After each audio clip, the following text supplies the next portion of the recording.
When my wife Claire told me she was heading to Miami for a girls' trip, I didn't think much of it.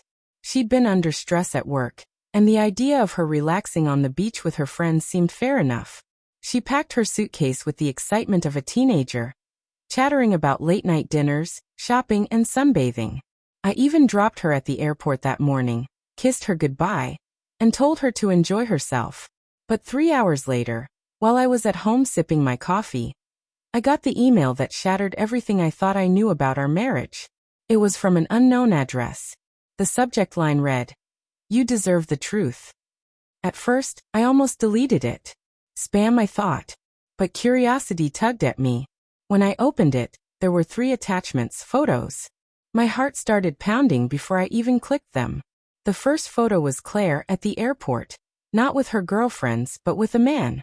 Tall, dark hair, his hand casually resting on the small of her back like he owned her.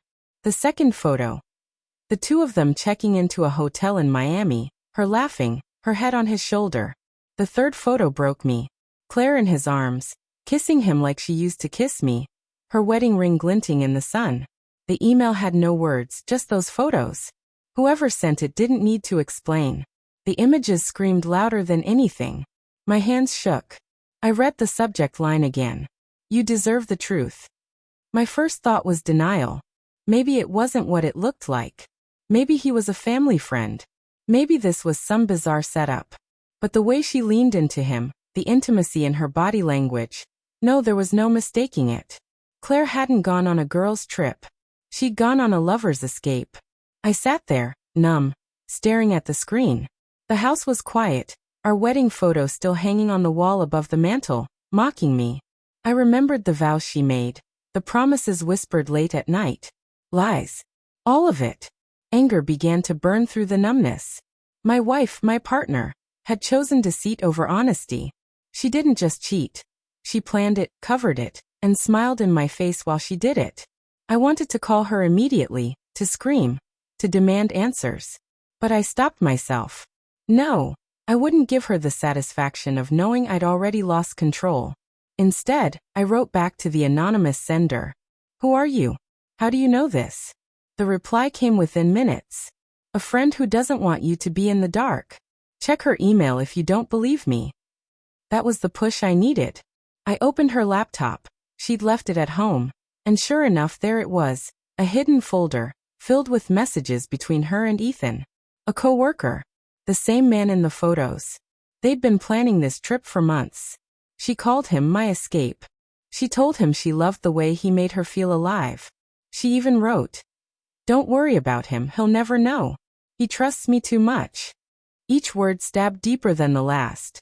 I sat there until my eyes blurred, scrolling through their fantasies, their plans, their jokes at my expense. She had betrayed me in every way possible. Physically, emotionally, spiritually. But instead of rage, a strange calm washed over me. Fine, I thought. She wanted to live a double life? She was about to see what it cost. I didn't call her. I didn't text her. I didn't confront her right away. Instead, I began preparing. I copied every email, every photo. I called my lawyer. I secured my bank accounts. By the time she returned from her so-called girls' trip, I would be ready. When she finally called me that evening, her voice was sweet, casual. "Hey babe. Just landed, checking into the hotel. The girls are already ordering cocktails. I miss you." I stared at the phone, her lies dripping through the receiver, and simply replied, "I miss you too. Have fun." My voice didn't crack. She didn't suspect a thing. Over the next 3 days, I received more photos from the anonymous sender. Claire and Ethan on the beach, drinking together, his arm around her waist. Claire in a nightclub, her head thrown back in laughter, lips pressed to his in the dark glow of neon lights. Every image fueled my resolve. On the 4th day, I sent her an email myself. Short. Direct. "I hope Miami was everything you dreamed. When you return, don't bother coming home. The locks will be changed. The lawyer will be waiting. You betrayed me. And I have all the proof. Enjoy your last vacation as a married woman." I didn't wait for her reply. I didn't need to. By the time her plane touched back down in our city, her life as she knew it was over.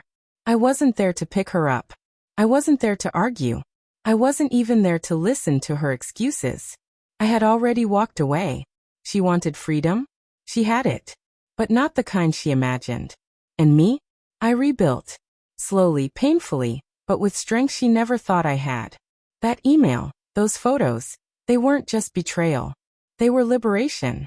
Because sometimes, the ugliest truth is better than the sweetest lie.